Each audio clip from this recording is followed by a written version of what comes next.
February महिन्यातील एका दुपारी सर्वोच्च न्यायालयाचं कामकाज संपत आलं होतं. सरन्यायाधीश उठणार इतक्यात एका कोवळ्या आवाजाने साद घातली.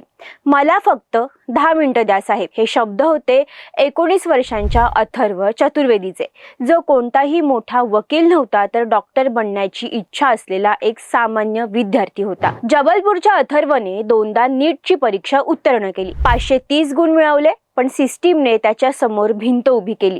मध्य प्रदेशातील खाजगी वैद्यकीय महाविद्यालयांमध्ये EWS म्हणजेच आर्थिकदृष्ट्या दुर्बल घटकातील विद्यार्थ्यांसाठी जागाच उपलब्ध नव्हत्या. हक्काचं आरक्षण असूनही अथर्वला प्रवेश नाकारला गेला. अथर्वने तरीही हार मानली नाही. त्याने आधी उच्च न्यायालयात धाव घेतली, पण तिथे त्याला यश मिळालं नाही.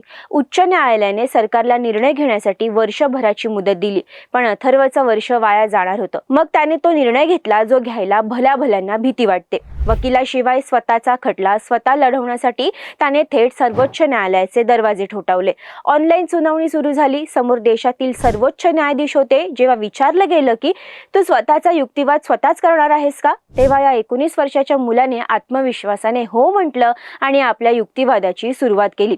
अथर्वने न्यायाधीशांना पटवून दिलं की संविधानाचा मूळ आत्माच वंचितांना संधी देणं हा आहे. सरकारी धोरणांमधील अस्पष्टतेमुळे एखाद्या पात्र विद्यार्थ्याचं भविष्य कसं काय खराब होऊ शकतं. जेव्हा सरकारी वकिलांनी धोरण विचाराधीन आहे असं कारण सांगितलं, तेव्हा न्यायाधीशही संतापले. सरन्यायाधीश म्हणाले, या मुलाचं भविष्य खराब करू नका.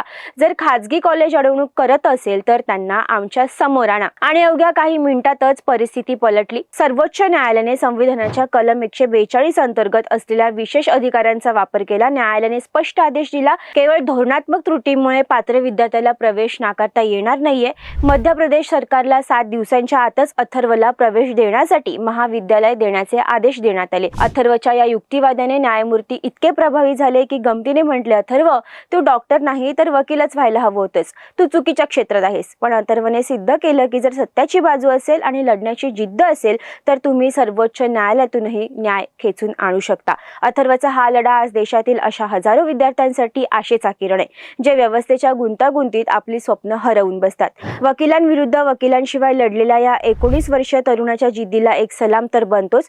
तुम्हाला अथर्वच्या धाडसाबद्दल काय वाटतं कमेंट्समध्ये नक्की सांगा आणि अशाच बातम्यांसाठी पाहत रहा TOD मराठी.